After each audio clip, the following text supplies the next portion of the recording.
को बैंकिंग की प्रिपरेशन करनी है और किस तरह से आपने सोचा कि नहीं यार मुझे बैंकिंग इंश्योरेंस में ही करियर बनाना है? तो लोगों ने सजेस्ट किया कि जो बैंकिंग एग्जाम है तो वो आपको बैंकिंग एग्जाम की प्रिपरेशन स्टार्ट कर दी 2021 से। दो टेस्ट और एक एग्जाम। तो आप जब ये तैयारी कर रहे थे तब आपकी डिग्री चल रही थी, ऐसा आपको फर्स्ट ईयर से ये क्लियर हो गया था कि आपको क्या करना है? कॉन्सेप्ट्स को वीकली बेसिस पे रिवाइज करिए, वही है ना, practice makes the man perfect. नमस्कार दोस्तों, स्वागत है आप सभी का एक बार फिर से। देखिए, हमेशा हम सक्सेस स्टोरीज बच्चों के सुनते हैं और हमें ये पता चलता है कि जिंदगी में स्ट्रगल किस तरह से होते हैं। हमारे भी स्ट्रगल चल रहे हैं। अगर हम स्टूडेंट लाइफ की बात करें तो हमें पता है कि हम कितनी मेहनत अभी कर रहे हैं और कितना कुछ पढ़ने जानने की हमें आवश्यकता है। आज मैं आपको एक ऐसे स्टूडेंट से मिलाने वाला हूं जिन्होंने 21 साल की उम्र में 21 ईयर 21 साल की उम्र में उन्होंने गवर्नमेंट एग्जाम क्रैक किया है। हमारा ये सवाल होता है कि सर हमारी उम्र 24 साल हो गई, 25 साल हो गई, 26 साल हो गई, अभी प्रॉब्लम आ रही है। आप यकीन मानिए कि हर चीजें पॉसिबल है अगर आपके अंदर डिटर्मिनेशन है। आपको ये पता है कि आपको क्यों करना है, आपको अपना वाई क्लियर है, तो मुझे लगता है कि आपके सिलेक्शन में बहुत ज्यादा प्रॉब्लम नहीं आएगी। आज हमारे साथ आर्यन है। Hello Aryan, how are you? Sir I am fine, thank you sir. सबसे पहले आर्यन, आप हमें ये बताइए कि आप प्रॉपर कहाँ से हैं, आपने कौन सी डिग्री करी है और आपका कौन सा एग्जाम क्वालिफाई हुआ है? सर सबसे पहले मैं लखनऊ से बिलोंग करता हूँ सर, है ना, यूपी में लखनऊ से। और मैंने ग्रेजुएशन में बीकॉम किया है। और फिर उसके बाद सर मैंने ये बैंकिंग एग्जाम की प्रिपरेशन में ग्रेजुएशन के समय ही कर रहा था। ओके, तो आपने जी का सर। एग्जाम कौन सा क्लियर हुआ है? सर मेरा आरआरबी पीओ। आपका आरआरबी पीओ हुआ है। एक बार मुझे कंफर्म यस सर। करिएगा, आपकी उम्र 21 ईयर ही है ना? यस सर, 21 है। मतलब 21 साल की उम्र में आर्यन आरआरबी पीओ आपने क्रैक कर लिया, पीओ लेवल का एग्जाम क्रैक कर लिया। कैसी फीलिंग है यार, पहले तो यही बता दो आप। सर मेरी फीलिंग्स की बात ना पूछिए। मेरे मतलब जो भी मेरी क्या कहते हैं खुशी है, उसकी डबल खुशी मेरे पेरेंट्स की है।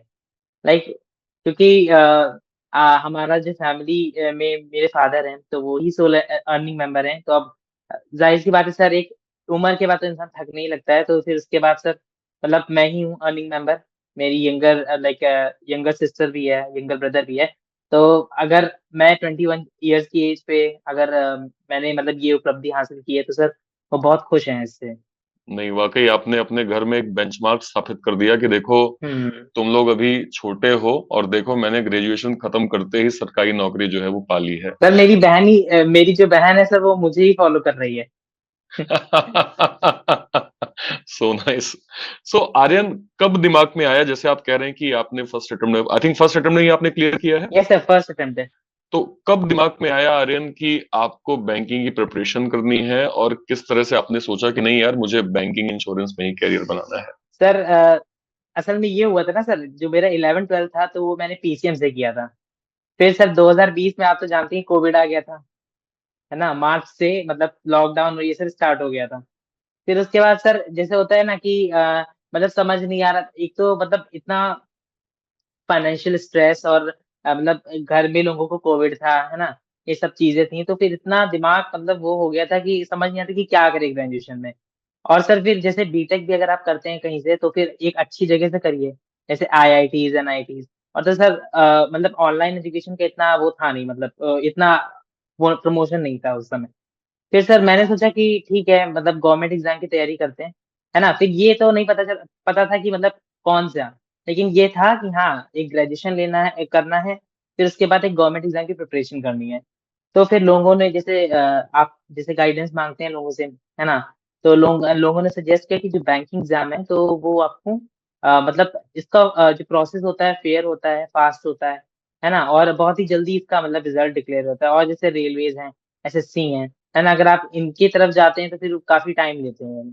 तो फिर सर मैंने यही बीकॉम फिर मैंने मतलब एक तो मैं पीसीएम से था तो फिर मतलब बीकॉम तो मैंने कर तो दिया, है ना, लेकिन मेरा सर ये था कि हाँ ठीक है मुझे किसी भी हाल में मतलब एक गवर्नमेंट जॉब मुझे लेनी है ना, मुझे ग्रेजुएशन के बाद तुरंत लेनी है गवर्नमेंट जॉब। तो फिर सर 2021 का समय था, वो भी फिर कोविड वाला था, ठीक है। फिर सर 2021 में जब मैं जैसे कि वही कॉलेज के सेमेस्टर से तो मतलब वही मैं सोच रहा था कि अब ठीक है 1 साल हो गया है। तो कुछ स्टार्ट करते हैं, नहीं तो मेरी जो मैथ्स और जो जो होता है ना सर अरिथमेटिक और ये सब मेरा वीक पड़ जाएगा। तो बस मैंने बैंकिंग एग्जाम की प्रिपरेशन स्टार्ट कर दी 2021 से। लेकिन सर फिर ऐसा कुछ हुआ कि मुझे लैपटॉप लेना था, तो मैंने फिर मैंने खुद जॉब की और आधी फीस ये जो आधी जो कॉस्ट है मेरे फादर ने बियर की थी, आधी मैंने बियर की थी, तो मैंने लैपटॉप परचेज किया। फिर नवंबर से नवंबर 2021 से मैंने प्रॉपर प्रिपरेशन स्टार्ट की। ठीक है, लास्ट प्लेटफॉर्म पे जहाँ पे आप थे, वहां से मैंने स्टार्ट किया प्रिपरेशन। तो तब वो ये बीकॉम का थर्ड सेमेस्टर चल रहा था। फिर सर अब जैसे मेरा कॉलेज था, तो उसमें बीच में टेस्ट भी होते रहते थे, जैसे हर सेमेस्टर में 2 टेस्ट और एक एक एग्जाम। तो उस हिसाब से तो मार्च तक मैंने क्या किया, मैंने अपना जो भी क्लासेस थी उनको कंप्लीट किया। फिर उसमें जैसे अब एग्जाम, अब जैसे है कि मतलब आपके कॉलेज में एग्जाम्स चल रहे हैं, तो फिर उसमें भी डिस्टर्बेंस आ जाता है, तो वो प्रैक्टिस आपकी छूट जाती है ना। तो खैर मैंने मैनेज किया, मैंने क्लासेस पहले कंप्लीट की, फिर उसके बाद जब सेमेस्टर थर्ड मेरा ओवर हुआ, सेमेस्टर फोर्थ जब स्टार्ट हो रहा था, तो उसके बाद मैंने क्वांट के बेसिक को अच्छे से रिवाइज किया। रीजनिंग में तो सर वही है, सिलॉक्स इनइक्वालिटी और जो अल्फाबेट टेस्ट और ये सब चीजें, ये तो मिसलेनियस पोर्शन है। सिलॉक्स और इनइक्वालिटी आपने अच्छे से समझ लिया, और बाकी जो पजल है ना, जो आपने बेसिक बताया कि हाँ ऐसे ऐसे ऐसे पजल होगा, है ना। मुझे तो आपकी एक ही अप्रोच है पता है, जो है डॉट पॉइंट अप्रोच, है ना। तो उसमें तो कुछ था ही नहीं, उसमें बस पजल को प्रैक्टिस ही करते रहना है। ठीक है, तो सर वो मैंने किया। और बाकी क्वांट की अरिथमेटिक को मैंने रिवाइज किया, है ना। जो आपकी अरिथमेटिक को रिवाइज किया, फिर जो ये डीआई है तो उसको बस देखना रहता है। और बाकी जो आपका जो स्पीड मैथ्स हैं उनको बस देखना था कि हाँ कैसे क्या है। बाकी मेन तो अरिथमेटिक ही था। फिर से उसके बाद इंग्लिश का तो वही है कि हाँ आपको पैटर्न समझना है कि कहाँ से आपने क्या किया, है ना। फिर उसके बाद सर तो मतलब बाकी सारी चीजें तो बस ये जो है ना, मतलब आपका इंग्लिश का और बाकी बैंकिंग अवेयरनेस सर मैंने पेंडिंग मोड में रखा था कि ठीक है, जब थोड़ा सा इधर मेरा ग्रेजुएशन का थोड़ा सा टाइम मतलब मुझे मिलेगा, है ना। क्योंकि सर कॉलेज भी मैनेज करना है और फिर ये भी मैनेज करना है, तो उतना नहीं हो पाता है। तो तो जब मैं आप कॉलेज, जब तो आप जब ये तैयारी कर रहे थे तब आपकी डिग्री चल रही थी, ऐसा? यस सर मेरी डिग्री चल रही थी, सेमेस्टर आप 4 चल रहा था। आपकी डिग्री खत्म हुई है 2022 में? 2023 में सर, मई 2023 में? 2023 में। मई 2023 हाँ, में आपकी डिग्री खत्म हुई है। और 22 मई को मेरा आखिरी पेपर था सर। ठीक है। और और मैं आप प्रिपरेशन सर कर रहा था, मतलब मैं 2022 से 2000 नवंबर 2021 से मैं हम्म प्रिपरेशन कर रहा था। मुझे जैसे जैसे ग्रेजुएशन में टाइम मिलता है कि मैंने एक भी समय सर वेस्ट नहीं किया। जैसे बच्चे होते हैं कि अपना टाइम दोस्तों में वेस्ट करते हैं, है ना। मुझे टाइम मिलता था, तो जैसे ही क्लासेस खत्म हुई, मैं अपना घर पे आके मैंने अपना जो स्केड्यूल था ना, कि एक ये- 1.5 2 घंटा इंग्लिश देना है, 2 घंटा आपको रीजनिंग देना है। रीजनिंग में वो भी आपको पजल पे, जैसे मैं पजल पे ज्यादा फोकस करता था, है ना। प्री इनिशियल लेवल पे तो आप प्री ही सीखेंगे क्योंकि आपका सर्वे, लेकिन आपको प्री और मेंस दोनों साथ ही में करना रहता है ना। और फिर क्वांट भी ऐसे ही 2 घंटे का शेड्यूल बना के, और ऐसे ही मेरा, हाँ तो 6 7 घंटे में हो जाता था। बाकी सर करंट अफेयर्स तो करने का कोई मतलब नहीं था 2022 में। 2023 में जब एग्जाम्स, मुझे लगा कि हाँ ठीक है अब लाइक अगस्त में स्टार्ट हो जाएंगे, तो मार्च से मैंने करंट अफेयर्स करना शुरू कर दिया था। तो यस सर। आर्यन, यानी कि आपको फर्स्ट ईयर से ये क्लियर हो गया था कि आपको क्या करना है, किस फील्ड में यस सर। जाना है? हाँ हाँ सर, मतलब ये मुझे मैंने वो बना लिया था कि ठीक है मुझे मतलब बैंकिंग सेक्टर में जाना है। ठीक है, और हम्म इसकी मुझे प्रिपरेशन स्टार्ट करनी है। मैंने कोर्स को अच्छे से कवर किया, पैटर्न समझा, है ना। और मैं मॉक्स भी देता था वही ग्रेजुएशन में जब मैं था। तो सर इस यहाँ तरीके पे से। यहाँ पे एक मैसेज मैं बच्चों को जरूर दूंगा कि जैसे देखिए, आर्यन फर्स्ट ईयर से ही इस चीज को बहुत क्लियर थे कि उन्हें क्या करना है। और हमारे देश में एक, हम लोग बीटेक के लिए एक कहावत सुनते हैं कि लोग इंजीनियरिंग करने के बाद ये कहते हैं कि अब हमें क्या करना है। तो ये आपके लिए एक बहुत इंपॉर्टेंट यहाँ पे मैसेज है आर्यन के थ्रू कि आपको ये अपना डिसाइड करना पड़ेगा। जो लोग कॉलेज गोइंग स्टूडेंट हैं, जो अभी हमें सुन रहे हैं, अगर आप फर्स्ट ईयर में हैं, सेकेंड ईयर में हैं, और अगर आप थर्ड ईयर में भी हैं, तो अगर आपका गोल सेट है, तो आप यकीन मानिए आपका लक्ष्य क्लियर है। डिग्री होते ही आप एग्जाम देंगे और आप आर्यन यस मिश्रा सर। बन के आरआरबी पीओ के अधिकारी बन जाएंगे। तो ये तभी हो सकता है जब आपकी डिटर्मिनेशन पहले से सेट हो। आर्यन, जब हम बैंकिंग की तैयारी शुरू करते हैं तो बेसिकली हमें 4 सब्जेक्ट मिलते हैं, जिसके बारे में अभी आप बता भी रहे थे कि yes math, sir. English, reasoning और जीए हो गया, ठीक है। हम्म। कई लोगों का मैथ अच्छा नहीं होता, कई लोगों का इंग्लिश अच्छा नहीं होता, कई लोगों का रीजनिंग अच्छा नहीं होता है। आपका सबसे वीक सब्जेक्ट कौन सा था, सबसे स्ट्रांग सब्जेक्ट कौन सा था, और सबसे वीक सब्जेक्ट में आपने किस तरह से काम किया और उसको भी आपने स्ट्रांग बनाया? सर जैसे कि ये अब जैसे अगर कंपटीशन लेवल की बात करें तो सर अब इंग्लिश है तो इंग्लिश तो हम पढ़ते चले आ रहे हैं, है ना? तो इंग्लिश भी की लेकिन इसमें बैंकिंग में बात करूँगा सर कि यहाँ पे जो इंग्लिश है वो आपकी रीडिंग बेस्ड है ना? तो वो सर वो तो ख़ैर मेरी इंग्लिश जो थी सर वो अच्छी थी, है ना? रीडिंग स्किल्स अच्छे थे। तो मैं इंग्लिश का तो मैं उसको पकड़ के चलता था कि ठीक है, मुझे इंग्लिश मेरा स्ट्रॉन्ग पोर्शन है ना? तो मुझे इसे वो करना है, मास्टर करना है। बाकी सर मेरा जो क्वांट में जो अरिथमेटिक था, तो अरिथमेटिक की जो भी ट्रिक्स रहती हैं और जो भी कॉन्सेप्ट्स रहते हैं, तो वो मतलब मेरा क्वांट हमेशा से सही रहा है सर, है ना? स्कूल लेवल में भी स्कूल लेवल पे अगर मैं बात करूँ, तो मेरी मैथ्स अच्छी रही है, तो मुझे इतना स्ट्रगल इसमें नहीं करना पड़ा, है ना? बस ये है कि आपको कॉन्सेप्ट्स वीकली बेसिस पे रिवाइज़ करते रहना है। जहाँ भी आपको लाइक आपको लग रहा है बट अक्सर बच्चों का ये होता है कि वो कहते हैं कि आप जैसे याद कैसे रखते हैं? अरिथमेटिक के जो कॉन्सेप्ट्स होते हैं वो आप याद कैसे रखते हैं? तो सर मेरा कहना उनसे यही है कि आप अपने कॉन्सेप्ट्स को वीकली बेसिस पे रिवाइज़ करिए, है ना? ज़रूरी नहीं कि आप लिख के करिए। आपको जैसे कुछ बच्चे होते हैं कि एक बार आप देख लेते हैं, पीपीटी जो भी आपको मिलती है, जिस भी प्लेटफ़ॉर्म को आप फ़ॉलो करते हैं, तो आप पीपीटी को देखिए, है ना? आप देखिए कि कैसे मतलब मेंटर ने किया है और फिर उसको आप फिर से करने की कोशिश करिए, ठीक है? तो ऐसे आप अपने ये क्वांट को सर अच्छे मतलब याद रख सकते हैं, है ना? अरिथमेटिक को। बाकी अगर रीज़ और हाँ, सर वीक सब्जेक्ट में बात करूँ तो रीज़निंग में सर पज़ल मेरा जो था वीक एरिया था। क्योंकि सर इनिशियल लेवल पे मैं बात करूँ तो मतलब हम लोग फ़ैमिलियर ही नहीं होते, कभी ऐसी पज़ल हमने पढ़ी ही नहीं होती और बैंकिंग एग्ज़ाम में सर मतलब जिस लेवल की पज़ल आती हैं तो वो तो मतलब ख़ैर गवर्नमेंट सेक्टर एग्ज़ाम्स की बात करें तो बैंकिंग में तो रीज़निंग सर एक मास्टर है ना? तो सर वो पज़ल मेरे लिए सबसे ज़्यादा लाइक अ, एक स्ट्रगल कराने वाला सब्जेक्ट था मेरे लिए सर। तो उसको एक ही है सर कि आपको मतलब हारना नहीं है ना? मुझे जब मैंने 2022 में जब मुझे टाइम मिला जैसे मार्च के बाद, है ना? तो सर मुझसे बनती ही नहीं थी पज़ल्स, है ना? तो मैंने आपको फ़ॉलो करना शुरू किया। मैंने आपकी पज़ल्स को देखा कि आप कैसे करा रहे हैं, है ना? तो एक ही तरीका है कि आपको एक एक ऐसा मतलब जैसे एक ऐसी लाइन पकड़नी कि कहाँ से आपको पज़ल स्टार्ट करनी है, 2-3 लाइन्स को कनेक्ट करना है, फिर उसके बाद आपको मतलब आपकी पज़ल बनने लगेंगी। कुछ चीज़ें हैं तो आपको लिखनी भी रहती हैं। तो उस तरीके से सर मतलब ये है। आज भी है कि पज़ल्स में मैं ऐसा नहीं है कि मैं मास्टर हो गया हूँ, है ना? लेकिन सर प्रैक्टिस मैंने अभी तक छोड़ी नहीं है, क्योंकि मेरा ये एंड गोल नहीं है। मुझे और आगे जाना है, तो वो प्रैक्टिस तो सर वही है ना, practice makes the man perfect. तो सर जैसे-जैसे प्रैक्टिस करेंगे वैसे-वैसे और अच्छी होती जाएगी मेरी, ये चीज़ है। और अब बाकी सर जो हाँ, वीक सब्जेक्ट की बात करें तो खैर एक रीज़निंग में थोड़ा-सा वीक पोर्शन में पज़ल का था। बाकी सर ये जो आपका जीए है, जो मोस्टली बच्चों का रहता है वीक पोर्शन, है ना? तो वो मेरा भी था सर। करंट अफ़ेयर्स सर मतलब यही है कि मैं पढ़ता हूँ, भूल जाता हूँ, है ना? तो उसको फिर रिवीज़न ही करना पड़ता है सर, उसका कोई और सॉल्यूशन नहीं है आपका। आर्यन, कितना सही मानते हैं कि डॉट पॉइंट मेथड जो है वो बहुत इफेक्टिव है अगर आप पजल सॉल्व कर रहे हैं, और अगर आपको डॉट पॉइंट के तरीके समझ में आ गए तो आप पजल को बहुत अच्छे से सॉल्व कर सकते हैं? सर मैं तो 100% इसको मानता हूँ सर। क्योंकि सर जितना भी मैंने अभी तक मतलब ये है ना कि एक डर खत्म कर देता है सर डॉट पॉइंट।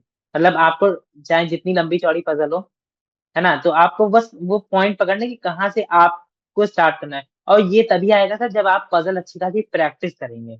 जैसे दिन में आपको अ, अगर मैं बात करूँ 14-15 पज़ल अगर आप प्रैक्टिस करें जो आप करा ही देते हैं नॉर्मली, लेकिन अलग से भी जैसे आपके अलावा, है ना? अगर आपको पर्सनली जैसे जो आपका सेशन है आप लेते ही हैं, अगर उसके अलावा भी आपको हार्ड लेवल पज़ल्स करनी है, प्रीलिम्स लेवल की, है ना? या मेंस लेवल की तो आप कर सकते हैं। तो जितना आप प्रैक्टिस करेंगे सर डॉट पॉइंट मेथड से, है ना? तो उतना इफेक्टिव रहेगा। आप मानते हैं कि क्योंकि जो एग्ज़ाम में पजल सर का इतना टाइम नहीं मिलता है कि आप हर कंडीशन को लिखें, प्रीलिम्स में स्पेशली अगर बात करें, मेंस में तो आपके पास टाइम होता है। लेकिन इतना टाइम नहीं मिलता है सर प्रीलिम्स में कि आप अलग अलग कंडीशन को लिखें, फिर उसमें देखें आपको आई मतलब बर्ड आई व्यू एक रखना होता है कि हाँ आपको कहाँ से स्टार्ट करना है, चलो वो तभी आएगा जब आप प्रैक्टिस करेंगे बार बार बार बार। ये आप ये मानते हैं कि जो पजल का सेशन मैं लेता हूँ सुबह 10 बजे वो बच्चों के लिए काफी इफेक्टिव है, और वो बच्चे जो अभी तक सीरियस नहीं है हाँ बैंकिंग इंश्योरेंस की तैयारी के लिए, उन्हें भी सीरियस होकर उस सेशंस को प्रॉपर देखना चाहिए? यस सर, जो भी exam like particular exam oriented आप कराते हैं, है ना, अगर एग्जाम में 100 आता है तो आप देते हैं 150 है सर, उससे ऊपर लेवल नहीं आएगा। ये चीज है, ये तो मैं गारंटी से कह सकता हूँ, क्योंकि मैं आप ही के सेशंस को देख के सर पजल वजल सीखा हूँ जितना भी है। ये मुझे क्योंकि एक्चुअली हुआ क्या था कि अभी कुछ दिन पहले आर्यन ने एक शॉर्ट बनाया था, तो शॉर्ट में उन्होंने ये बातें कही कि अगर एग्जाम में 100% लेवल आता है तो अर्पित सर 200% लेवल देते हैं। तो कई बच्चों ने मुझे मैसेज किया कि सर ये जो आर्यन सर ने ये लिखा है, ये कहा है, इसका क्या मतलब है? तो मैंने फिर उनको कहा कि आप एक काम करिए, 2 दिन सेशन करिए, आपको पता चल जाएगा।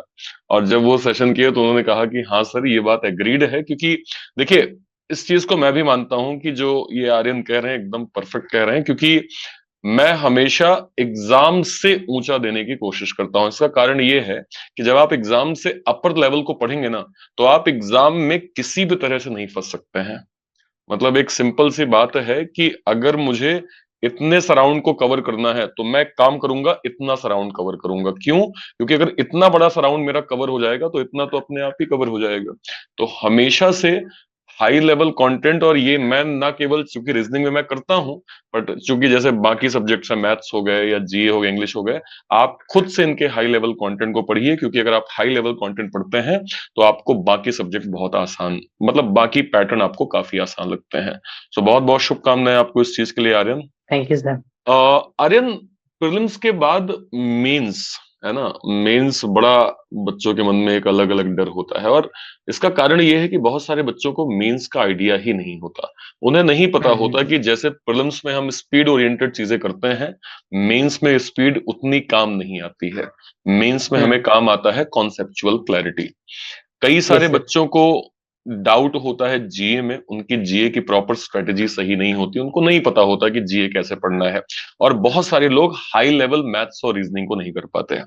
तो आर्यन, आपके अकॉर्डिंग जीए की एक श्योर शॉर्ट स्ट्रेटेजी क्या होनी चाहिए, और जो मैथ और रीजनिंग के जो हाई लेवल पैटर्न है उनकी हम प्रैक्टिस कैसे कर सकते हैं? लाइक स्टडी मटेरियल की बात कर रहे हैं सर, या मतलब जो मैंने सोर्सेज फॉलो किए उनकी बात कर रहे हैं सर? मैं आपके तरीके को समझना चाह रहा हूं कि आपने जीए की पढ़ाई कैसे करी, आपने अच्छा मैथ्स के हाई लेवल और रीजनिंग के हाई लेवल पैटर्न की प्रैक्टिस कैसे करी? सर, अगर जैसे मेरी बात करें तो सर मैंने जो जीए है तो वो सर मैंने एक वीडियो सोर्स फॉलो किया, ठीक है। और बाकी सर जो लाइक आप अगर मंथली रिव्यू फॉलो कर रहे हैं, है ना, या आप अफेयर्स क्लाउड वाली पीडीएफ जो नॉर्मली बच्चों की फेवरेट रहती है, आप उसको वो करके चल रहे हैं, तो that is more than enough.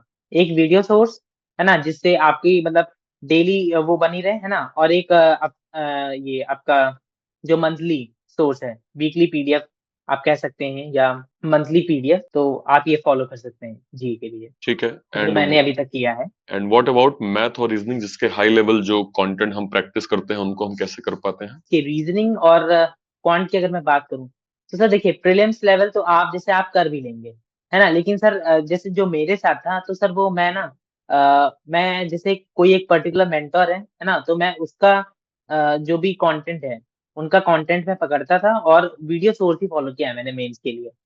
अगर मैं बात करूं चाहे वो क्वांट हो और चाहे रीजनिंग हो, रीजनिंग के लिए तो सर मैंने आपका सोर्स फॉलो किया है। बाकी क्वांट के लिए जिसका भी आप सोर्स फॉलो कर रहे हैं, तो आप मेंस का सोर्स फॉलो करिए।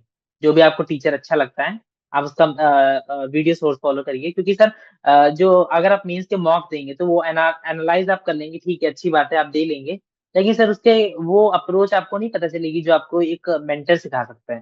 सारी चीजें तो मॉक में नहीं हो सकती ना। तो सर आपका जो मेंस के लिए अगर मैं बात करूँ तो मॉक भी उतना ही इंपॉर्टेंट है, लेकिन उससे ज्यादा इंपॉर्टेंट है आप जो वीडियो सोर्स फॉलो कर रहे हैं, क्योंकि वो आपको इस तरीका बताएंगे, है ना, कैसे आपको किसी पर्टिकुलर प्रॉब्लम को अप्रोच करना है, उसका राइट, सोल्यूशन निकालने के लिए। Right, right, right.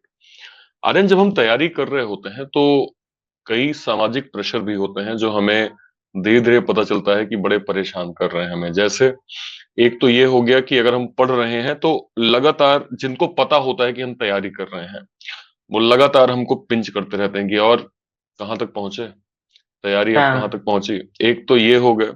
एक समाज में जो हमारे स्पेशली जो रिलेटिव होते हैं, जो हमारे कुछ मित्र यार होते हैं, उनको हमारी बड़ी चिंताएं स्टार्ट हो जाती हैं जब हम गवर्नमेंट एग्जाम की हम्म। तैयारी करना स्टार्ट करते हैं कि अभी कहाँ तक पहुंचे, कितना हुआ। तो इससे क्या होता है, बहुत सारे बच्चों का एक मेंटल प्रेशर बन जाता है जो कि बहुत जेन्युइन है। और आई एम श्योर ऐसी कोई सिचुएशन आपने भी कभी ना कभी जरूर फेस की होगी। मेरा सवाल आपसे ये है आर्यन कि अगर आप इस सिचुएशन में थे तो आपने कैसे कोप अप किया, और वो बच्चे जो ऐसी सिचुएशन में फंस जाते हैं, जो कि यार उसने ऐसे मुझे कैसे बोल दिया, अब मैं नहीं करूंगा, मुझसे नहीं हो पाएगा, आप उन्हें क्या संदेश देंगे? सर सर लाइक मैं तो आपको इनिशियली स्टार्टिंग फॉलो कर रहा हूँ, है ना सर। तो आप पहले कहा करते थे कि अगर आप कुछ भी कर रहे हैं तो आप मतलब ज्यादा गाइए मत। आप थोड़ा करते हैं और गाते ज्यादा हैं कि हाँ नहीं हम ये कर रहे हैं फिर वो कर रहे हैं। तो सर सेम चीज मैंने फॉलो की। जब मैंने प्रिपरेशन करना स्टार्ट किया था तो ना ही मैंने मोहल्ले, रिश्तेदारी, किसी में भी नहीं बताया, मैंने दोस्तों में भी नहीं बताया क्योंकि और हाँ दूसरी चीज ये है सर, मैं थोड़ा फ्रेंड सर्कल मतलब मेरा कम है, मैं एंगेजमेंट ज्यादा नहीं रखता हूँ लोगों से, है ना। मतलब मेरा जो गोल है ना वो कंप्लीट होना चाहिए, ये चीज है। बाकी मैं आने मतलब अपने हाथ से भी किसी को नहीं देता हूँ। ठीक है सर। तो ये चीज है मेरे अंदर। तो मैंने सर मतलब क्या कहते हैं, ना रिश्तेदारियों को बताया ना मोहल्ले वालों को बताया। हाँ ये है कि मेरे पेरेंट्स को पता था कि मैं प्रिपरेशन कर रहा हूँ। तो मुझसे ये पूछते थे कि हाँ ठीक है कैसी क्या चल रही है प्रिपरेशन, स्कोर बढ़ रहा है कि नहीं बढ़ रहा, बढ़ रहा है ना। और वाकई और सर मैं अगर बताऊं ना तो मेरा मॉक टेस्ट में स्कोर नहीं बनता था। कभी बनता था, कभी कभी बढ़ता था, कभी नहीं बढ़ता था। ठीक है, कभी कम भी हो जाता था, है ना। कई बार तो ऐसी सिचुएशन भी आई है कि मतलब एक ही जगह पे है लगातार 1 2 महीना 3 महीना। मैंने तो सर मतलब सोचिए इतना ज्यादा मेरे अंदर पेशेंस था मतलब क्योंकि सर ना मैं मेरी कट ऑफ बहुत ही कम क्लियर हो पाती थी।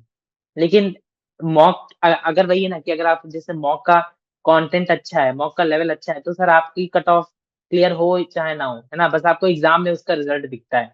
तो वही मेरे साथ हुआ सर। अब जैसे ये जो इस ईयर जितने भी मैंने प्रीलिम्स दिए हैं सर, है ना, वो सब मेरे क्लियर हुए हैं। और मैं बात करूं तो अगर जैसे मैंने अभी तक 100 मार्क्स लगा डाले होंगे, तो मान के चलिए सर 10 से 12 में मेरी कट ऑफ क्लियर हुई है, बाकी में मेरी कट ऑफ क्लियर नहीं हुई है ना, क्योंकि मैं मॉक जो सोर्स था मॉक टेस्ट का तो वो भी अच्छा था। तो सर मैं बस ये कहना चाहूंगा कि जो मॉक टेस्ट आप फॉलो कर रहे हो उसका आप एक मॉक टेस्ट की तरह लीजिए, है ना, मॉक ड्रिल लीजिए, है ना। उसको मत मानिए कि अगर आपका इसमें नहीं स्कोर आ रहा है तो उस एग्जाम में कैसे आएगा, है ना, वो एग्जाम में अपने आप उठ जाएगा, है ना। और दूसरी चीज ये जो आप सर मेंटल प्रेशर की बात कर रहे हैं कि कैसे क्या आपने कोप अप किया, तो सर मैंने इतना किसी को बताया नहीं सर। फ्रेंड्स को पता था कि हाँ ठीक है मैं प्रिपरेशन कर रहा हूँ। और ऑब्वियसली सर थोड़ा सा तो स्ट्रेस आ ही जाता है क्योंकि सर जैसे कि 2 साल तो मुझे हो ही गए हैं प्रिपरेशन करते हुए, है ना। तो फिर मतलब ये होता है कि मॉक टेस्ट में नहीं आ रहा है, नंबर नहीं इंक्रीज हो रहे हैं, पता नहीं एग्जाम होगा कि नहीं, मतलब एग्जाम में कैसा क्या होगा, जब इसमें नहीं आया तो उसमें भी नहीं आएगा। लेकिन सर मैं पॉजिटिव रहता था, मैं अपने आप को रखता था कि मुझे कोई मोटिवेट नहीं करता था सर, है ना। बाकी जो मतलब आप लोग हैं तो आप लोग तो सर स्टार्टिंग में जो थोड़ा कोटेशन देते हैं ना कि हाँ ठीक है, मतलब आपको कैसे एक मोटिवेशन आप देते हैं, तो वो ही सर केवल मेरा सोर्स था, बाकी सर और कुछ नहीं था। बाकी मैंने सर किसी को नहीं, अ, सर आप ही हैं जो आप मतलब आप खुद को मोटिवेट रख सकते हैं, कोई दूसरा आपके लिए नहीं करेगा।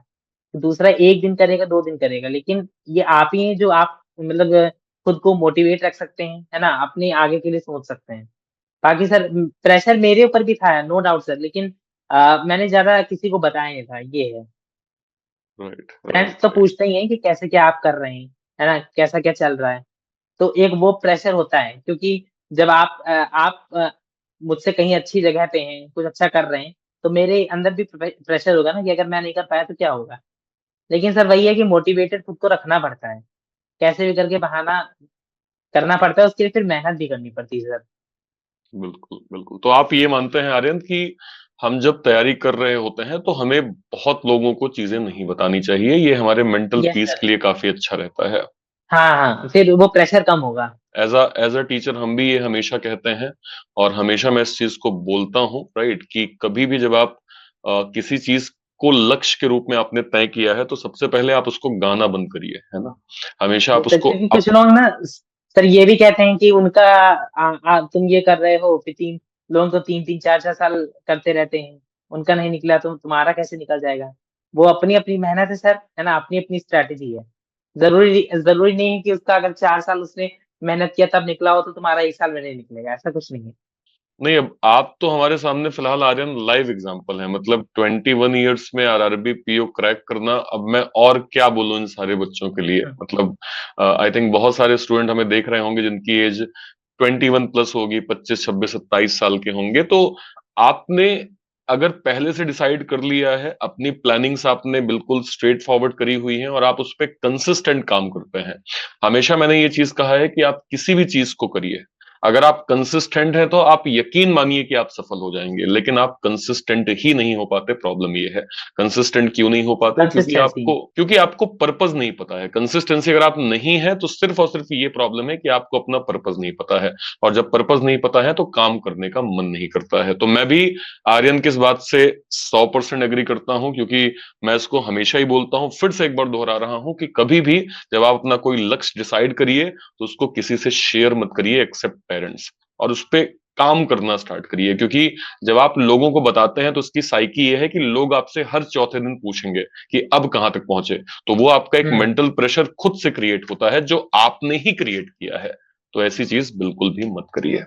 और सर मैं एक और चीज बोलना चाहूंगा, जैसे बैंक एस्पिरेंट्स के लिए स्पेशली मैं ये बोलना चाहूंगा sir, bank exams is all about your consistency, how much you maintain your consistency, है ना। तो ऐसा जैसे कुछ लोग करते हैं सर, 2 दिन पढ़ लिए फिर उसके बाद तीसरे दिन गायब, फिर 2 दिन पढ़े फिर तीसरे दिन गायब। तो ये नहीं करना है। मैं ये नहीं कह रहा कि आप 7 डेज करिए, आप संडे को थोड़ा रेस्ट कर लीजिए, लेकिन एक वो होना चाहिए कि हाँ, आप अगर दिन में 8 घंटे 10 घंटे पढ़ रहे हैं तो वो आप throughout the week maintain करिए। भले ही आप एक दिन का थोड़ा सा कम पढ़ लीजिए, है ना, लेकिन आप अपनी रेगुलरिटी मेंटेन रखिए। अगर आप पजल लगा रहे हैं 10-15 डेली, तो आप वो डेली लगाइए। हाँ ठीक है, जिस दिन कभी कभी ऐसा होता है कि हमारी बॉडी गिव अप कर देती है, तो आप थोड़ा सा कम पढ़ लीजिए उस दिन, है ना, कहीं घूमने चले जाइए, थोड़ा सा कम पढ़ लीजिए। लेकिन सर ऐसा मत करिए कि 2 दिन पढ़ रहे हैं, फिर उसके बाद फिर तीसरे दिन दोस्तों के साथ घूमने निकल गए, फिर 2 दिन पढ़ रहे हैं, फिर तीसरे दिन निकल गए, ऐसा नहीं। ऐसे फिर नहीं निकलेगा। फिर ऐसे तो फिर वही वही होता है कि आप मतलब 1 साल कर रहे हैं, 2 साल कर रहे हैं, 3 साल कर रहे हैं, आपको निकल नहीं रहा है एक भी एग्जाम, यही फिर होता है। आर्यन, मॉक टेस्ट की वैल्यू क्या होती है एक स्टूडेंट के लिए? और अगर मैं तैयारी कर रहा हूं तो मेरे लिए मॉक टेस्ट कितना जरूरी है? सर मॉक टेस्ट की सर वैल्यू तो मतलब अगर मैं बात करूं तो sir during the preparation journey उसकी वैल्यू बहुत ज्यादा है। क्योंकि सर जैसे कि आप प्रैक्टिस तो कर रहे हैं, लेकिन आपको जो रियल प्रेशर जो फील होगा वो ड्यूरिंग द मॉक टेस्ट होगा। और मॉक टेस्ट इसलिए होते ही हैं कि और दूसरी चीज ये है ना कि एग्जाम से थोड़ा सा ऊपर लेवल के होते हैं मॉक टेस्ट, जो भी आप सोर्स फॉलो कर रहे हैं, है ना। और हाँ, ये भी होना चाहिए कि आप कौन सा सोर्स फॉलो कर रहे हैं। तो मेरे केस में तो सर मैंने जैसे ऑलिव बोर्ड को ज्यादातर वो किया था, दिए थे, और उसके बायजूस एग्जाम प्रेप किए, मैंने मॉक मॉक दिए थे। तो सर क्या पूछा सर आपने, मैं भूल गया क्वेश्चन। मैंने मैंने पूछा था कि अच्छा, मॉक मॉक टेस्ट टेस्ट की की। इम्पोर्टेंस। हाँ तो सर मतलब आप वही मैं बोल रहा हूँ कि रियल जो प्रेशर है वो आपको ड्यूरिंग द मॉक टेस्ट ही फील होगा, जिससे कि जब आप एग्जाम में बैठेंगे बैठेंगे तो आपको पता लगेगा कि वो भी एक मॉक टेस्ट है। क्योंकि सर उस समय प्रेशर बहुत ज्यादा होता है। वो जैसे घर में हम लोग देते हैं ना मॉक टेस्ट, वैसा नहीं होगा वहां पे। वो आपको वहां पे आपको जो जैसे अगर यहाँ पे प्रेशर 50 है आपका, अगर आप घर पे दे रहे हैं तो वहां पे 100 हो जाएगा, है ना। तो फिर उससे जो आपका एग्जाम होगा वो भी आपको लगेगा कि टफ है, जबकि उसकी पजल इजी रहती है ना। तो जितना ज्यादा आप सर मॉक टेस्ट लगाएंगे उतना ज्यादा आपके लिए अच्छा रहेगा।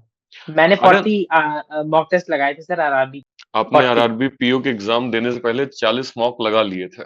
यस सर, मैंने 40 मॉक लगाए थे। देखिए, ये चीज मैं फिर कहूंगा सारे बच्चों के लिए, मॉक टेस्ट आपका सेकंड टीचर है। यानी पहले अगर हम्म। आपके अर्पित सर हैं तो सेकंड आपके लिए मॉक है। और सर मॉक मैं ये भी आपको। बोलना चाहूंगा, जैसे जी। ज्यादा हाँ ठीक है, आप डिफिकल्ट मॉक टेस्ट लगाइए, लेकिन अगर आपको ज्यादा मॉक टेस्ट लग रहा है कि मेरा स्कोर बहुत ही कम आ रहा है, डिमोटिवेट हो रहा हूँ, तो आप जैसे कि उससे थोड़ा सा कम लेवल का लगा लीजिए, है ना, जिससे आपको लगे कि हाँ ठीक है, मैं अपने लाइक मेरी जो प्रिपरेशन है वो सही ट्रैक पे है। क्योंकि सर डिमोटिवेटेड भी नहीं होना है इसमें। कई बार हम ज्यादा जैसे प्रैक्टिस मॉक का लेवल सर बहुत ज्यादा रहता है ना, तो हम ज्यादा ऊपर लेवल का मॉक टेस्ट लगा लेते हैं और पता चला हमारा स्कोर इतना गिर गया, या हमने 2-3 मॉक टेस्ट उसके लगा लिए और मेरा स्कोर गिरता ही चला जा रहा है, तो वो भी एक डिमोटिवेशन आ जाता है हमारे अंदर। तो उससे भी हमारा थोड़ा-सा मूड खराब हो जाता है। तो हाँ, ठीक है, अगर आप जैसे 2 मॉक टेस्ट आप लगा रहे हैं डिफिकल्ट के, है ना? तो आप एक थोड़ा ईज़ी लेवल का लगा लीजिए, और जितना ज़्यादा एग्ज़ाम पास आए ना, फॉर एग्ज़ाम्पल सर 5-6 दिन एग्ज़ाम बचे हैं, 5-6 दिन बचे हैं आपके एक्चुअल एग्ज़ाम में, तो आप कोशिश करिए कि थोड़ा-सा कम लेवल का, कम हाई लेवल का मॉक टेस्ट लगाएँ, क्योंकि सर एग्ज़ाम पास आते-आते आपको खुद आपको जो है अपने आप को मोटिवेटेड रखना है कि मैं कर लूँगा वहाँ पे। अगर आपकी प्रिपरेशन अच्छी है सर, तो वो आप कर लेंगे। बिल्कुल, बिल्कुल। मैं यही कह यस रहा सर। हूँ कि मॉक टेस्ट अपने लिए बहुत एक इम्पोर्टेंट चीज़ है, अगर आप तैयारी कर रहे हैं और मॉक आपका सेकंड टीचर है। मतलब जब आप मॉक देते हैं तो एक्यूरेट आपको मॉक बता देता है कि देखो इतनी आपने मिस्टेक करी थी, ये आपकी एक्यूरेसी थी, ये आपका परसेंटाइल है, ये आपके नंबर हैं। आपने इस पर्टिकुलर सवाल में इतना समय लगाया है। क्योंकि पेपर आपका ऑनलाइन है, तो आपको मॉक टेस्ट को कभी भी हल्के में नहीं लेना, और मैंने हमेशा कहा है कि अगर आपको टॉपिक वाइज आपकी चीजें कंप्लीट हो रही हैं, तो भले आप कंप्लीट मॉक मत दीजिए, शुरुआत सेक्शनल मॉक से करिए, लेकिन करिए जरूर, क्योंकि इसका हुँ। फायदा आपको आगे चल के बहुत ज्यादा होगा। ठीक है। आ, कितने फेल्योर आर्यन हमने देखे अपनी प्रिपरेशन के टाइम पे? मतलब इसके अलावा भी आपने कई फॉर्म भरे होंगे, कई फॉर्म का ऐसा भी हुआ सर होगा कि प्रीलिम्स ना क्लियर हुआ होगा या फिर मेंस ना क्लियर हुआ होगा। उसका अनुभव आपका क्या था? सर अभी तक तो लाइक जो भी मेरे फेलियर्स हुए हैं ना, तो सर वो मेरे ये ड्यूरिंग माय प्रिपरेशन में, क्योंकि सर मैंने इतनी प्रिपरेशन ग्रेजुएशन के टाइम पे ही कर ली थी कि अभी तक जितने भी मैंने आपको बोला ना कि सर जो प्रीलिम्स एग्जाम मैंने दिए हैं जितने भी, इंश्योरेंस के हो चाहे बैंक के हो, तो वो मेरे सब क्लियर हुए हैं सर। कौन कौन से एग्जाम आपने दिए हैं और कौन कौन से प्रीलिम्स आपके क्लियर हुए हैं? Sir RRB PO, RRB clerk, IBPS PO, IBPS clerk, SBI clerk, वो मेरा 93 अटेम्प्ट्स है सर, है ना? तो वो क्लियर ही हो जाएगा। तो और एनआईए, हाँ, एनआई एसीएल एओ का मेरा नहीं क्लियर हुआ था, क्योंकि पजल सर बिगड़ गई थी, है ना? और उसके चक्कर में मतलब वो फिर मतलब पजल बिगड़ गई, तो 3 या 4, 3 साढ़े 3 नंबर से मेरा रह गया था। बाकी सारे एग्ज़ाम सर मेरे क्लियर हुए हैं और मैंने सबके मेंस दिए हैं। ओके, और मेंस का अनुभव यस क्या था आपका? सर। सर मेंस से यही है कि मतलब अ, लाइक आरआरबी पीओ का तो ये हुआ ही था। आरआरबी क्लर्क सर मेरा मतलब खराब हो गया था, क्योंकि सर उसमें ये था कि मैंने गलती ये कर दी थी कि रीजनिंग में सब कुछ बढ़िया चल रहा था मेरा। मेरा इंग्लिश अच्छा हुआ, मेरा जीए अच्छा हुआ, मतलब जीए अच्छा क्या, मतलब जो भी मेरा रहता है एवरेज, मतलब 15-16 नंबर आ जाते हैं मेरे जीए में सर। इससे ऊपर फिर ना उठेगा ना इससे नीचे गिरेगा। तो जो जितना मुझे करना रहता है, जैसे इंग्लिश, जीए और कंप्यूटर मेरा हो गया था। चलिए, फिर रीजनिंग में सर थोड़ा-सा। मैं अपने सवाल को समराइज कर देता हूँ। हाँ। आपका आरआरबी पीओ जो है वो प्रॉपर क्लियर हुआ, इससे पहले आपने कई सारे एग्जाम दिए जिसका प्रीलिम्स आपका निकला लेकिन मेंस नहीं निकला। ऐसी हुँ। कौन कौन सी लर्निंग आपने सीखी आर्यन उन मेंस एग्जाम से जो आपके नहीं क्लियर हुए, जो आप बच्चों को कहना चाहेंगे कि ये गलती मेंस में मत करो वरना प्रॉब्लम आ सकती है? सर मैं ये बोलना चाहूँगा कि जैसे आरआरबीज़ के एग्ज़ाम में होता है आपका 2 आवर्स का कंपोज़िट टाइम रहता है। तो आप स्ट्रॉन्ग एरिया से स्टार्ट करिए। फॉर एग्ज़ाम्पल अगर आपका इंग्लिश अच्छा है, तो आप इंग्लिश से स्टार्ट करिए, ठीक है? फिर आप जैसे कंप्यूटर और जीए, है ना? मैंने उनको खत्म कर दिया था, जितने मिनिमम पॉसिबल टाइम में आप खत्म कर सकते हैं। फिर उसके बाद आप अगर रीज़निंग स्टार्ट कर रहे हैं, तो कभी भी ऐसा मत सोचिए कि अरे आरआरबी क्लर्क है ना? उसकी पज़ल ईज़ी रहती है ना? आप ये मत सोचिए, आप मिसलेनियस पे जाइए, ठीक है? क्योंकि सर मेंस है ना? वो कभी भी आपको धोखा दे सकता है। वो छोटी से छोटी पज़ल जो है, आपको लग रही है कि नहीं क्या कहते हैं ब बहुत ईज़ी है ना? तो वो आपको वहाँ पे धूल चटा सकती है। तो ये मत सोचिए कि चाहे आरआरबी क्लर्क का ही क्यों ना एग्ज़ाम हो, वो मेंस है तो वो मेंस है सर। तो आप पज़ल से कभी स्टार्ट मत कीजिए। और जो क्वांट है तो सर वो क्वांट जो भी आपके स्पीड मैथ और जो भी आपका जो स्ट्रॉन्ग एरियाज़ हैं ना, उनके आप क्वेश्चन्स करिए, है ना? तो वो आपके मतलब हो ही जाएँगे। ये मैं कहना चाहूँगा। बट रीज़निंग में कभी भी पज़ल से स्टार्ट मत करिए। ये एक लर्निंग मैंने सीखी है अपने केस में, और बिल्कुल, यही मैं हर बच्चे को देना चाहूँगा सर। बिल्कुल। ये चीज़ एज़ अ टीचर मैं भी हमेशा कहता हूँ कि मैं मैंने गलती सबस कर दी थी, ये चीज़ सर आरआरबी क्लर्क में। सबसे ज्यादा मैं रीजनिंग में पजल ही पढ़ाता हूं, लेकिन मैं कभी ये नहीं कहता कि आप प्रीलिम्स या मेंस में शुरुआत जो है वो पजल से करें, क्योंकि इसका साइकिक जो है वो रीजन है। देखिए मैं आपको बता देता हूं, जब आप पहली से लेकर 10th क्लास तक की मैथ आप देखिए, हर क्लास में आपको जो पहला चैप्टर होगा वो हमेशा बहुत आसान मिलेगा, और आखिरी का चैप्टर हमेशा आपको टफ मिलेगा, मतलब लेवल आपका बढ़ता जाएगा। ये कोई ऐसा नहीं है कि कुछ प्रासंगिक हो रहा है कि नहीं यार अरे वाह क्या कोइंसिडेंस हो गया, नहीं। ये एक रियलिटी है जिसको साइंस के मेथड से फॉलो किया जाता है कि आप हमेशा पहले इजी सीखें, फिर उससे बेहतर, फिर उससे बेहतर, फिर उससे बेहतर, फिर उससे बेहतर। तो ये लर्निंग के जो स्टेप होते हैं, तो हम हाई लेवल कंटेंट को भी सीख जाते हैं। अगर हम सिलॉग इनइक्वलिटी अल्फा न्यूमेरिक सीरीज से स्टार्ट करेंगे तो हमारा सेंस ऑफ कॉन्फिडेंस बिल्ड होगा। अब आप एज्यूम करिए कि आपके 20 नंबर के मिसलेनियस के सवाल बन गए, और उसके बाद आपकी 3 पजल आ गई, तो आपको ये सेंस ऑफ कॉन्फिडेंस है कि अगर ये पजल मुझसे नहीं भी बनी तब भी मेरे पास 20 नंबर हैं अभी। एग्जैक्टली और सर। और आप लेट सपोज अगर शुरुआत करते हैं पजल से, तो पजल में अब होता क्या है, मान लीजिए पजल को आपने करना स्टार्ट किया और आपने पहले ही अटेम्प्ट में किया और नहीं बन रही है, तो आपके दिमाग में जो प्रेशर आता है वो ये आता है कि 20 मिनट का समय है, 2 मिनट मेरे निकल गए, ये तीसरा मिनट भी जा रहा है, देखो चौथा मिनट भी लग रहा है, 4 मिनट खत्म हो गए, अभी 16 मिनट में मुझे 30 क्वेश्चन करने हैं। तो ये आपके अंदर जो एक साइकिक प्रेशर आता है, ये आपका एग्जाम खराब कर देता है। इसलिए हमेशा वो रूल फॉलो करिए जो टीचर बोलते हैं, आप उसके अकॉर्डिंग चलेंगे तो आपके नंबर भी अच्छे आएंगे। Yes sir. आर्यन, आपकी पूरी जर्नी में आप मेरा रोल कैसे देखते हैं, कि अर्पित सर का रोल आपकी पूरी जर्नी में किस प्रकार से रहा है? सर पूरी जर्नी में sir like motivational session, motivational बातें करने से लेकर बाकी सर जो भी इंटायर जर्नी रही है वो तो सर मतलब रोल मॉडल मैं कहूंगा, क्योंकि सर अगर रीजनिंग में सर मैं बात करूं तो मतलब वो तो फिर हाँ ठीक है सब्जेक्टिव वो चीज है।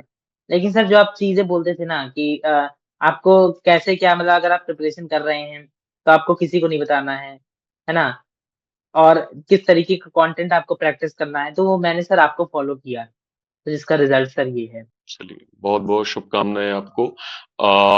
आर्यन, एक फाइनल सवाल मैं आपसे पूछना चाहूंगा कि इस समय सारे बच्चे हमें देख रहे हैं, आपके पास वो ऐसा कौन सा एक मंत्र है जिसको अगर आप देंगे कि देखो ये तरीका फॉलो करो, 100% तुम्हारे लिए काम आएगा, इस तरह से चलोगे 100% तुम्हारा बेनिफिट होने वाला है, और ये अप्रोच अगर लगाओगे तो एग्जाम क्लियर होने में बहुत टाइम नहीं लगेगा? सर एक मतलब कुछ कोई खास मंत्रा नहीं है सर, कंसिस्टेंसी ही है।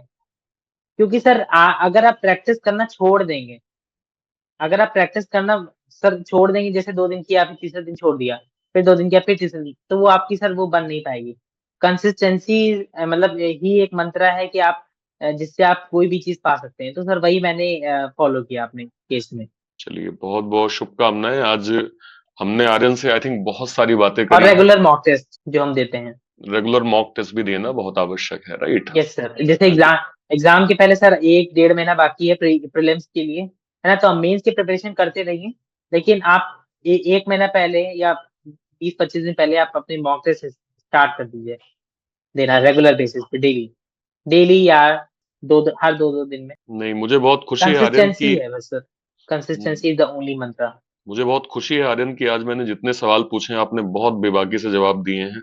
और मुझे इस चीज की और ज्यादा खुशी ये है कि जितने बच्चे हमें सुन रहे होंगे, आपकी सारी स्ट्रेटजीज को अगर वो समझ लेंगे तो मुझे लगता है कि उसमें भी बहुत ज्यादा उनकी तैयारी में अब डाउट नहीं रहेगा।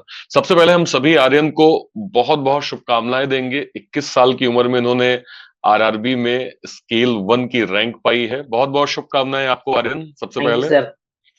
और मुझे ये उम्मीद है कि अभी आपका आखिरी जर्नी नहीं है। नहीं सर आखिरी नहीं, अभी तो मतलब काफी कुछ अचीव करना है, ये तो बस एक हाँ ठीक है, मैंने एक माइलस्टोन अचीव किया है सर। नहीं, बिल्कुल एज अ टीचर मैं भी आपको ये कहूंगा कि आपकी आखिरी जर्नी होनी भी नहीं चाहिए। इसके दो कारण है। पहला, अभी आपके पास समय पर्याप्त है, जस्ट आप हम्म। 21 हैं अभी, और ऐसे बड़े बड़े एग्जाम्स हैं, अगर आपका बेसिक फंडामेंटल स्ट्रांग है तो आप कई ऐसे माइलस्टोन अचीव कर लेंगे, और मैं चाहूंगा कि आप जल्दी अचीव करें ताकि दोबारा इंटरव्यू हम आपका फिर कर सकें। आज भी सर एक और रिजल्ट आने वाला है। हाँ हाँ, शाम तक अभी आ जाएगा, है ना? हाँ। तो वो भी आप शाम को मुझे जरूर शेयर करिएगा। मुझे उम्मीद है कि आपके परिणाम अच्छे ही आएंगे। और मैं बस यही कहूंगा कि आने वाले जितने भी एग्जाम्स की आप तैयारी कर रहे हैं उनके लिए आपको एडवांस में शुभकामनाएं, और मुझे उम्मीद है कि आप उनको भी जरूर क्रैक कर लेंगे।